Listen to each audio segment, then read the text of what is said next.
Hello and welcome to RCBians official.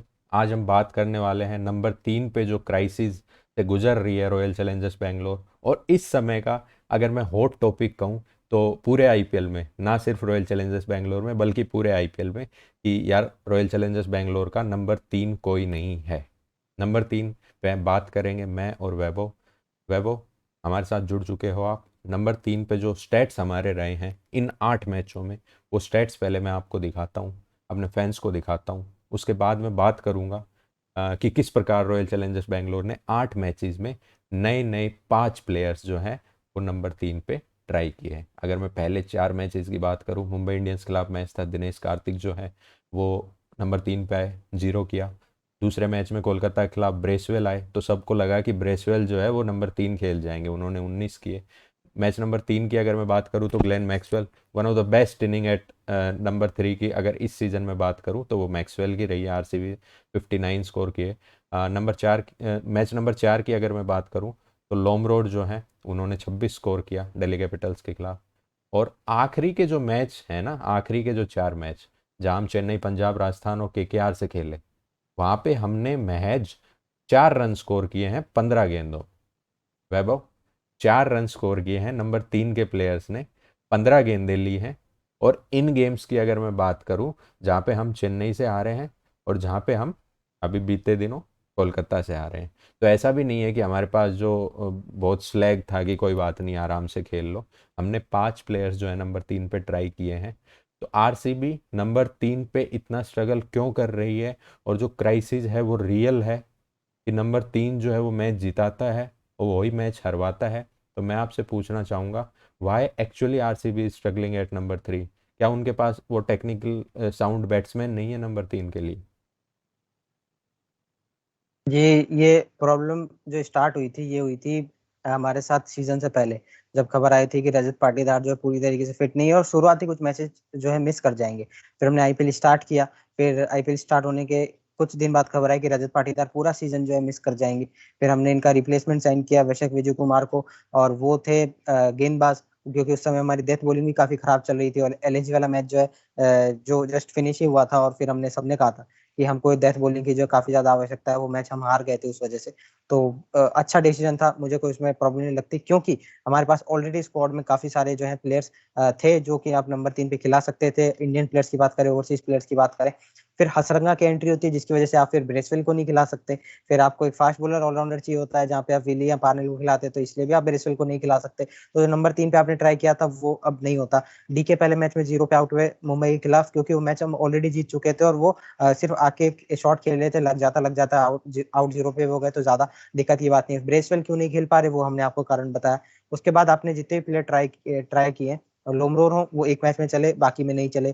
शाबाश तो बिल्कुल भी नहीं चल के दे रहे हैं। और ये जो आपने स्टैट बताया ना, पिछले 4 मैच में 15 गेंदों पर सिर्फ 4 रन बनाए हमारे नंबर 3 के बल्लेबाजों ने, तो ये तो मतलब चौंकाने वाला स्टैट है। क्योंकि अगर आप बात करें नंबर 3 की, तो वो टीम का बेस्ट बैटर जो है वो खेलना चाहिए, क्योंकि इनिंग्स वहीं से बिल्ड होती है, आपकी एक्सेलरेशन भी वहां से आती है, और फिनिशिंग जो है कई बार नंबर 3 ही आपको करके देते हैं T20s के अंदर। तो एक काफी इंपॉर्टेंट पोजीशन है, और वहां पे अगर आप मेक शिफ्ट ऑप्शन को ट्राई करते रहेंगे इसी तरीके से, तो आपको सक्सेस मिलनी कम है। और इसका काफी जो दारोमदार है वो हमारे प्लेयर्स को भी लेना चाहिए, कि उनको लगातार मौके दिए जा रहे हैं, भले वो लोमरोर हो, शाहबाज हो, या जो भी प्लेयर को नंबर 3 पे खिलाया गया, वो इस अपॉर्चुनिटी को क्यों नहीं ग्रैब कर पा रहे हैं। इतनी अपॉर्चुनिटी मतलब किसी आईपीएल फ्रेंचाइज के लिए नंबर 3 पे खेलना हर किसी को नहीं मिलता उनके लाइफ टाइम में। वो आपको मिल रही है, वो आप कर नहीं पा रहे। तो बहुत कुछ है जहां पर थोड़ा सा मैनेजमेंट का भी दोष होगा, थोड़ा सा प्लेयर्स का भी होगा, और बाकी जो सिचुएशंस बन रही है, और हमारे जो टॉप हमारे 3 बल्लेबाज चल रहे हैं इस समय, फाफ, मैक्सवेल और कोहली, इन्होंने भी थोड़ा हमको बिगाड़ के रख दिया है कि नंबर 3 के फेलियर पे सबका इतना ध्यान नहीं जा रहा है। सब कह रहे मिडिल ऑर्डर, लेकिन आपका टॉप ऑर्डर में भी जो 3 नंबर का होता है ना, 3 नंबर टॉप ऑर्डर में आता है, तो उसका भी उसकी तरफ से कोई कंट्रीब्यूशन नहीं आ रहा है। तो बहुत सारी चीजें जिन पे देखने की हमें जरूरत है इस समय। उनमें से एक सबसे इंपॉर्टेंट जो है वो नंबर 3 का स्पॉट है। तो देखते हैं किस तरीके से इसको आगे वाले मैचेस में सॉल्व किया जाता है। लेकिन जैसे ही मैच कोई निकलता है, फैंस चाहते हैं नंबर 3 बदलो, नया नंबर 3 लाओ। 5 नंबर 3 यूज़ किए हैं। ग्लेन मैक्सवेल भी आप यूज़ कर चुके, शाहबाज यूज़ कर चुके, दिनेश कार्तिक जो है वो नंबर 3 पे आ चुके पहले मैच में। खैर वो सरकमस्टांसिस कैसे भी हो, लेकिन आपने यूज़ कर लिया। ब्रेसवेल जो है वो आ गए थे क्योंकि आपको एक बहुत ही लंबा चौड़ा टोटल फेस करना था, जो शार्दुल ठाकुर ने आपको मार के बना दिया था, और शाहबाज जो है वो खेल चुके नंबर 3 पे। तो ये, और फिर उसके बाद 8 मैचों में यार 5 जो है, ये मेरे को याद है इंडिया के साथ हुआ था जब इंडिया 2019 वर्ल्ड कप खेलने गई, उससे पहले की जो एक साल थी, तो वहाँ पे मतलब कि रिपीटेडली नंबर 4 के लिए वहाँ चेंजेस होते थे, और आखिर में आपने रिजल्ट देखा, हम हारे क्यों वर्ल्ड कप? क्योंकि हमारे पास नंबर 4 फिक्स नहीं था।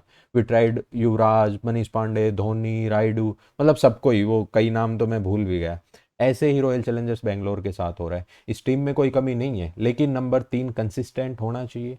नंबर 3, अब जैसे आपने बताया थोड़ा मैनेजमेंट का भी फेलियर है, उसकी तरफ चलूँ, लेकिन उससे पहले मैं आपसे ये पूछूंगा कि क्या आपको कौन लगता है, कौन खिलाड़ी नंबर 3 पे फिक्स कर दो, ठीक है फेलियर होगा कोई बात नहीं, हम बैक करेंगे, क्योंकि यहाँ में बैकिंग भी तो नहीं दिखी वैभव। एक एक तरफ आप कह रहे हैं कि चलो नंबर 3 की प्रॉब्लम है, लेकिन आप बैकिंग तो दिखाओ। किसी भी प्लेयर को मैंने 2 मैच से ज़्यादा नंबर 3, ये जो मैं फैंस को भी स्टेट्स दिखा रहा हूँ, नहीं देखा।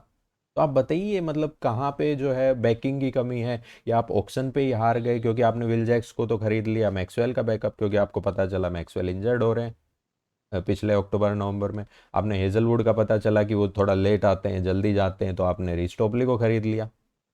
तो आपने कभी सोचा ही नहीं कि रजत पाटीदार का जो बैकअप है वो भी एक खरीदना चाहिए। तो बैकिंग की कमी है या ऑक्शन टेबल पे ही फॉल प्ले हो गया था? ये ऑक्शन टेबल पे ऐसा नहीं है ना कि हमारे पास इंडियन स्पेशलिस्ट बैट्समैन नहीं है, और हमारे पास ऐसे बैट्समैन है इंडियन स्पेशलिस्ट जो ऊपर से नीचे तक कहीं भी खेल सकते हैं। अब उनका परफॉर्मेंस नहीं आ रहा तो हम फिर उतना पीछे जाके जो है बात कर सकते हैं, लेकिन मुझे नहीं लगता कि उस टाइम आरसीबी के मैनेजमेंट के दिमाग में एक भी बार आया होगा कि रजत पाटीदार इंजर्ड हो जाएंगे। अगर इंजर्ड हो भी जाएंगे तो हमारे जितने हमने बाकी स्क्वाड में प्लेयर रख रखे अपने 2-3 साल से, वो इस तरीके का खराब परफॉर्मेंसेस देंगे, क्योंकि शाहबाज पहले भी नंबर 3 पे खेल चुके हैं। हालांकि इतने इंप्रेसिव नहीं रहे, लेकिन उन्होंने खुद अपने इंटरव्यू में कहा कि मुझे टॉप ऑर्डर में बल्लेबाजी करना अच्छा लगता है। तो वो है, लोमरोर भी है आपके पास, अनुज रावत है आपके पास, सुयश को मैं नहीं चाहता स्पेशली कि वो टॉप पे खेले, लेकिन आपके पास इंडियन स्टॉक है आपके पास स्पेशलिस्ट बैट्समैन का। फिर भी आप जो है स्ट्रगल इस तरीके से कर रहे हैं, तो ऑक्शन पे मैं उतना ज्यादा नहीं जोर दूंगा। लेकिन हाँ, आपने आपको जब पता था रजत पाटीदार नहीं आएंगे, पहले कुछ मैचेस में तो गारंटीड नहीं आएंगे, तब आपने किसको तैयार किया उनके बदले? तो वो मेरे को एक थोड़ा सा जो है मैनेजमेंट की तरफ से फॉल्ट लगता है कि जैसे ही आपको पता चला था रजत पाटीदार 2-3 मैचेस के लिए भले अगर आउट हो जाएंगे शुरुआती, तो आपने किस प्लेयर को तैयार किया था? ऑब्वियसली वो डीके तो नहीं होंगे जो आपने पहले मैच में ट्राई किया, ना कि वो ब्रेसवेल होंगे जो आपने दूसरे मैच में ट्राई किया। तो आपने किसको जो है तैयार किया नंबर 3 के लिए? मुझे वो कंफ्यूजन है। अगर आपने किसी को तैयार ही नहीं किया तो आपकी फिर प्रिपरेशन में फिर ये बात चली जाती है कि आपके पास गलती वहां से हो रही है। अगर प्रैक्टिस मैचेस में आपका कोई प्लेयर अच्छा कर रहा था और यहाँ पे नहीं कर पा रहा, तो वो प्लेयर को मैं फॉल्ट दूंगा। लेकिन अगर मैनेजमेंट ने इसके बारे में ज्यादा नहीं सोचा था, तो फिर मेरे ख्याल से मैनेजमेंट की भी यहाँ पे गलती आती है। चलिए वैभव, नंबर 3 आपके हिसाब से 8 मैचेज हो चुके, we are going for away leg, so who should be RCB's number 3 for upcoming matches, and if you want to give him some backing, so put a name whom you want that he should play at number 3 for Royal Challengers Bangalore.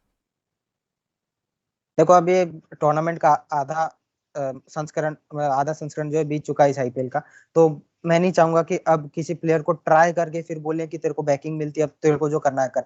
आपके पास अब यही set of players है, और RCB management को हमने देखा है कि इन्होंने अपने 12-13 प्लेयर्स चुन रखे हैं, उन्हीं में से शफल करके उनको खिलाते रहते हैं। और सही तरीका भी है कि आप उन प्लेयर्स को कॉन्फिडेंस दे और बाकी प्लेयर्स को अपना रोल पता हो कि हाँ, इनमें से कोई इंजर्ड होगा तो मुझे मौका मिलेगा। फॉर एग्जाम्पल कर्ण शर्मा हो गए, सिद्धार्थ कौल हो गए, इनको अपना रोल पता है कि मेरी प्लेइंग 11 में या आपके टॉप 15 प्लेयर्स में भी जगह नहीं है, लेकिन हाँ कोई इंजर्ड होगा तो आपको मौका मिलेगा। ये रोल क्लियरिटी आरसीबी ने दे रखी है। तो मैं चाहूंगा जिनको भी अभी तक ट्राई किया हुआ है नंबर 3 पर, उन्हीं में से किसी के पास जाया जाए। लेकिन शाहबाज को मैं नहीं मानता नंबर 3 पे और कंटिन्यू करना चाहिए। 2 मैचेस ऑलरेडी हो गए, उनकी तरफ से कुछ ऐसा खास देखने को नहीं मिला है। उसके बाद में अगर आप बात करते हैं लोमरोर की, तो वो मिडल में अच्छा करे गए पिछले मैच में, तो उनको वहीं पर रहने दिया जाए। तो मैं चाहता हूँ मैक्सवेल जो नंबर 3 पे है, जैसे 2016 में हम अपने टॉप 3 बैट्समैन, जो हमारे टॉप 3 जो लेवल के बैट्समैन थे, उनको आप टॉप 3 पे खिलाते थे और मैच आप अपोजिशन से वहीं जो है खत्म कर देते थे। तो वैसा सा कुछ स्ट्रेटजी अपनानी चाहिए, क्योंकि नंबर 4 पे भी मैक्सवेल आ रहे हैं, खेल तो फिर भी नंबर 3 वाला रोल ही रहे हैं, क्योंकि नंबर 3 का जो बैट्समैन है वो कुछ ऐसा खास करके जा नहीं रहा है। वो 4-5 गेंदे, हद से 10 गेंदे जो है वो खेल जाता है। तो फिर भी जो है आपको मैक्सवेल को ही आना है, तो आप क्यों ना उनको नंबर 3 पे ट्राई करें। 4 पे लोमरोर, 5 पे शाहबाज या डीके, फिर 6 पे शाहबाज या डीके में से जो बच जाए, और 7 पे सुयश। आपका ये अच्छा लंबा बैटिंग लाइनअप है जो बन जाएगा। प्लेयर्स को स्टेप अप भी करना पड़ेगा, लेकिन मुझे लगता है सबसे वायबल ऑप्शन अभी तो यही है मैक्सवेल। आपका क्या कोई दूसरा ऑप्शन आपको लगता है इस समय ट्राई किया जा सकता है, तो आप भी बताइए। मैं फैंस से भी पूछना चाहूँगा जो ये वीडियो देख रहे हैं, आरसीबी का नंबर 3 कौन होना चाहिए? कमेंट सेक्शन में जो है वो आप कमेंट करके बता दीजिए। जैसा वैभव ने कहा, एक बोल्ड स्ट्रेटेजी कि पुट मैक्सवेल ऑन नंबर 3। अगर मैं ये नंबर भी दिखाऊं तो मैक्सवेल स्कोर्ड 59 इन 29 डिलीवरीज अगेंस्ट एलएसजी। इस सीज़न का हमारा नंबर 3 बेस्ट है। ठीक है वैभव, वैसा मानते हैं, लेकिन मैं ये मानता हूँ जो भी ये इंडियन डोमेस्टिक स्लॉट है इसमें थोड़े से अगर टेक्निकली साउंड अमंग ऑल हैं तो वो अनुज रावत है। और नंबर 3 कंसिस्टेंसी चाहिए, टेक्निकली साउंड वो बंदा चाहिए आपको। आजकल लोग बाग कहते हैं T20 गेम में you don't need to be that much technically sound, you come and do bang bang bang. लेकिन मेरा मानना ये है जो विराट कोहली टीम इंडिया का जो दायित्व है इतने दिन तक टेक्निकली साउंड होके और निभा रहे हैं और अच्छा परफॉर्म कर रहे हैं, तो विराट कोहली अगर नंबर 3 पे आरसीबी के नहीं आ रहे हैं तो कोई ऐसा बैट्समैन आए जो हल्का फुल्का टेक्निकली साउंड हो। मेरे को लगता है अनुज रावत जो है वो इस लोट में सबसे सही नंबर 3 करेंगे। आप उनको चांस दीजिए यार। आपको चाहिए एक लेफ्ट हैंडर, इसीलिए आपने शाहबाज और महिपाल लोमरोर को नंबर 3 पे खिलाया, तो वाई नॉट अनुज रावत? अनुज रावत एक ओपनिंग प्लेयर भी है अगर आप उनको डोमेस्टिक्स में देखें, और अगर आप उनको अंडर 19 में भी देखते हैं तो वहाँ पे भी वो ओपन ही करते थे। जो अपर जो बैटिंग ऑर्डर है वहाँ पे जो आते थे टॉप जो बैट्समैन हैं उनमें। लेकिन मैं ये चाहता हूँ कि अगर उनको खिलाया जाए तो give give him at least 3 games. क्योंकि मैं यहाँ पे देख पा रहा हूँ कि आपने किसी भी जो प्लेयर को है वो आपने 2 से ज़्यादा गेम में कंटिन्यू नंबर 3 खिलाया ही नहीं। तो दिक्कत ये भी आ रही है। चलिए, आप लोगों का नंबर 3 क्या होगा वो आप कमेंट सेक्शन में कमेंट करके बता सकते हैं। हम आपकी बात सुनेंगे, आपके सभी लोगों के कमेंट्स पढ़े जाएंगे, और क्या पता आरसीबी मैनेजमेंट भी आप लोगों की बात सुन ले। So pin down your comments. Whom would you like to be at number 3 for Royal Challengers Bangalore? Thank you for joining us. Here is Rohit signing off from RCBN's official. Stay tuned for more updates. Thank you.